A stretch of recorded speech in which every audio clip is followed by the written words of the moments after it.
Hey guys, welcome to another episode of The Vinyl Den, your channel for record collecting by record collectors. I'm Nick. Today, checking out this new album from Dream Theater, Parasomnia.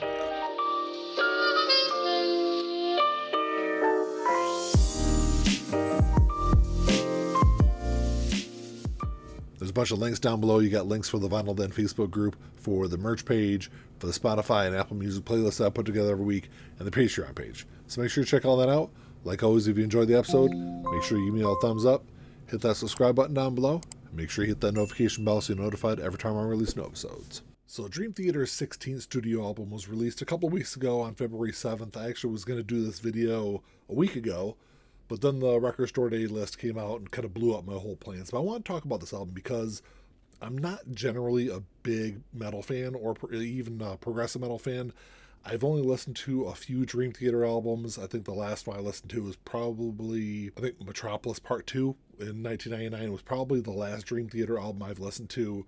So I definitely want to check out this new one. So I know a lot of people out there have been excited for this new album for a while now because Parasomnia marks the return of Mike Portnoy on drums. It's his first album with the band since 2009's Black Clouds and Silver Linings. This is also the first album with Mike that he hasn't co-produced since Falling into Infinity in 1997. So in the 90s, I had a couple friends that were metal fans, and I guess a little bit of progressive metal fans also. So I am familiar with Dream Theater's albums, like I said, up until Metropolis Part 2. But I think that album was probably the first Dream Theater album that I've listened to from beginning to end multiple times. And it's not that I don't think Dream Theater are a good band. I would say that, I think musically what they do, they're some of the best in progressive metal, at least over the last 30, 40 years. But progressive metal, and I guess progressive rock in general, has always been one of those genres where I've really kind of struggled connecting with a lot of the music.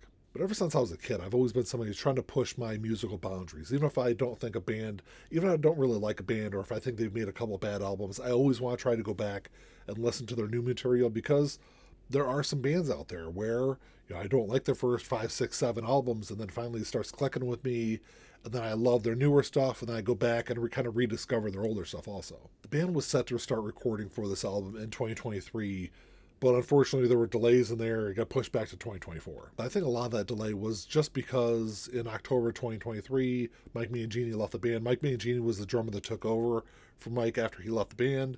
So his departure in October, I think, caused a lot of the delays, and they're bringing Mike back, and it just took a while for them to get back together and get back in the studio. I'm not entirely sure the reasons why Mike Portnoy left the band when he did, but I know he did an interview not too long ago where he talked about, just being older and wiser, and he didn't want to get to a point where he knows the guys in that band and himself don't have a whole lot of time left. He didn't want it to turn into some like Roger Waters versus Pink Floyd kind of issue where the fans wanted them all to reunite, but because all this intertension and this issues that they've gone through over the years, it just never materialized. So it sounds like whatever issues they've had in the past, they decided to put all those aside and just kind of move on with the band for the good of the band and for the good of the fans. And there's other bands that have done this in the past, and if those issues aren't addressed, a lot of times the reunion doesn't last really long, but this is one where it looks like, at least the way that they've looked at interviews and the way they sound on this album, it sounds like they are much more of a cohesive unit than they have been in a very, very long time. I don't think you can really downplay the importance of Mike returning to Dream Theater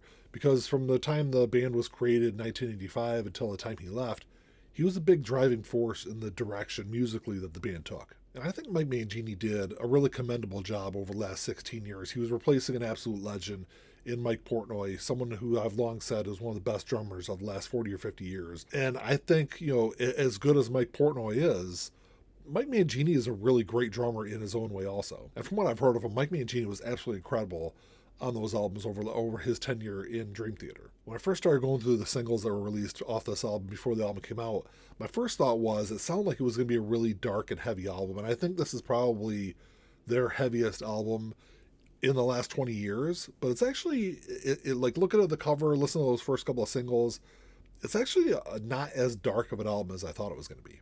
And as someone who's listened to, I think mainly punk music over the last 30 or 40 years, where a lot of those albums are like 30 to 35 minutes, maybe 38 minutes if you're really pushing it. This is a really long album. It comes in at just right around 71 minutes across 8 tracks. The last track on this album is almost 20 minutes long in itself. I'm not sure if this is, really considered a concept album, but I think it is. Thematically, it covers a lot of the same issues across the album. A lot of it has to do with like sleep disturbances. There's songs on here about night terrors, sleepwalking, sleep paralysis, things like that across the album. And if it's not technically a concept album, the cohesiveness of those themes across the album really make it feel that way. The first thing I noticed right away is the production on this album, I think, is better than a lot of the other production I've heard on rock albums over the last, I'd say probably 10 to 15 years. I feel like over the last decade and a half, you've started getting, I've come to, almost expect a lot of compression on albums. And this is not that way. There's a lot of separation across the songs. There's room for these tracks to breathe. And like I said, it's not something you see a lot, especially in, the 2020s in music. I think a lot of that production work is because you've had the same producer for the last, 25, 26 years. John Petrucci, who not only shines on this album for his guitar work, does a great job as a producer. He's produced or co-produced every Dream Theater album since Metropolis 2 back in 99. I think because he's never really used really heavy compression across those albums, that's why that album is still, or this new album is produced that same way. As far as like the compression goes on other albums, it took me a while to get used to it, but now, like I said, I almost expect it. So when you hear an album like this that has a very different kind of sound, it like immediately stands out to me. I think because of the separation across this album, it really helps Mike Portnoy shine on this. I think this is easily some of the best drum work he's done in a couple of decades. I'm not really sure if he does, but coming into this album, it almost sounds like he has something to prove once again. And something else I noticed is, for being over 60 years old, James LaBrie sounds absolutely fantastic on this album. And that's something else that's kind of come up a lot over the last few years, is listening to older musicians. You can hear that pitch correction. You can hear some of that auto tuning. I didn't hear any of that on this album, so it doesn't sound as like almost enhanced as some of the other older musicians have over the last few years. Whenever I do an album review, I always talk about track listing and track sequencing because it's really important to me. I know that it's 2025 and most people get their songs through a streaming service, through a playlist, where you just listen to random songs, but I'm somebody that still likes to sit down and listen to an album from beginning to end, because there's a lot of times that sequencing really matters from track to track. And picking the correct track really sets the tone for the album, but you can also do the complete opposite, where if you pick the wrong track, especially today, like I said, people are streaming music. You listen to that first track and you don't like it, maybe you'll listen to the second track. If that doesn't grab you, a lot of times they'll just kind of move on to something else. I think it's really important for a band to make a great first impression with that opening track. The opening track on Parasomnia is called In the Arms of Morpheus, and it's a brilliant instrumental track and does a really good job, I think, of really showcasing the strength of Dream Theater at this point in their career. And John's guitar work on the song, I think, is, and I don't listen to a lot of metal, but of the metal I've listened to, or really the rock I've listened to over the last 5 or 6 years, I think the guitar play in this song is some of the best over that time span. And for an instrumental song, it almost has this almost kind of like cinematic feel to it, where the song kind of builds up across the track. The second song on the album is Night Terror, was also the lead single off of it. And it has this really unique middle part of the song where you have these dueling solos between the guitar and the keyboards on there, where Mike's drumming is like the thread that kind of weaves it all together. And it's a song that instantly became one of my favorite songs on this album. A Broken Man was the second single off the album, and it's also, from what I understand, from what I've seen on social media, a lot of people love this song. I thought it was probably one of my least favorite songs on this album. It kicks off with this really strong fury, and then slowly kind of breaks down into this almost like a jam session in the middle of the song. And there's not a whole lot of structure to that middle part of the song. Maybe that's why a lot of people love it. It just didn't really work for me. And then it kind of slowly kicks back into more of a sound like they had earlier in the song to finish it off. The next song, Dead Asleep, was inspired by a real-life sleepwalking tragedy. And the song it kind of eases its way into the song before kicking into more of a typical Dream Theater kind of sound. And it's really interesting the way they constructed the song, because it's almost like two different dueling songs together, where you've got these harder parts coupled with these more passive passages. And I think it's one of the more unique sounding songs on the album. Musical Messiah was the third and final single off this album before it was released.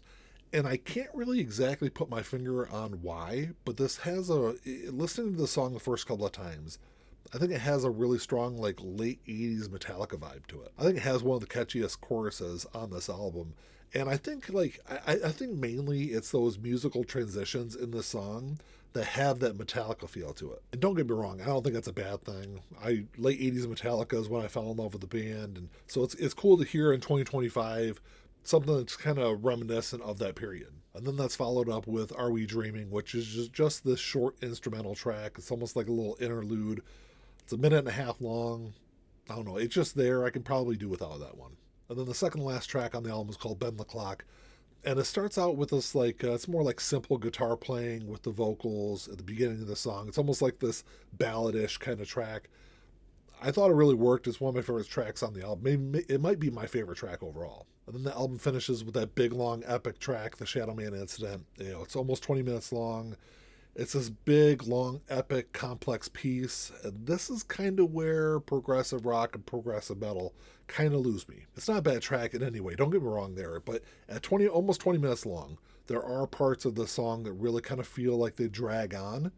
And, you know, even though I do love some progressive rock, especially like Dogs from Pink Floyd, where there are longer songs on that album where they do get a little repetitive at times. That's not generally an issue with me. Just I think that some parts of the song really kind of drag on a little too much. Maybe if they were cut back a little bit, it might have a little more of a concise, better sounding song. I guess I shouldn't say better sounding because there's nothing wrong with the sound of the album. I just think it's more, if it were more like a compact song, I think it would play better overall. But overall, I was pretty impressed with this album. I went into it not really knowing what to expect. Like I said at the beginning, I'm not a big progressive metal fan or really a metal fan in general. I really enjoyed this album though. Going into it, I just expected it to be an okay kind of album, but it far exceeded my expectations. Is it an album that I'll listen to over and over and over again? Probably not, but if I'm in the mood for something heavier, this is definitely an album I could go to. On a scale of 1 to 10, I think I'd have to give it, I guess 7.5, I think is a good score for this album. If you're somebody who is a metal fan or a progressive metal fan, you'll probably rate this album higher.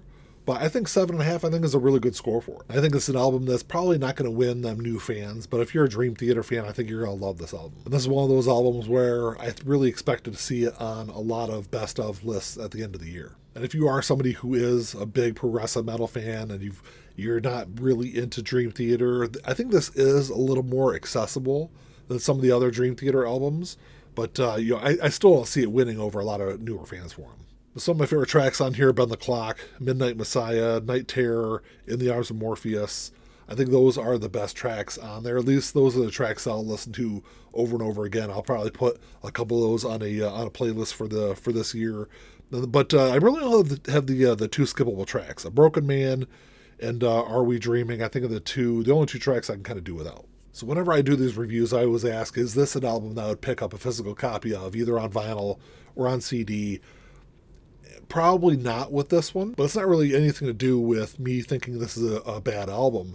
It's mainly because of the price of records nowadays. Even though this isn't too bad, if you want to pick up a copy of this on vinyl, I want to say it's like 33 to maybe $40, somewhere in that price range is what I've seen it for. It is a 2 LP release. It comes in a gatefold. It's not a bad price, I don't think, for a new album in 2025.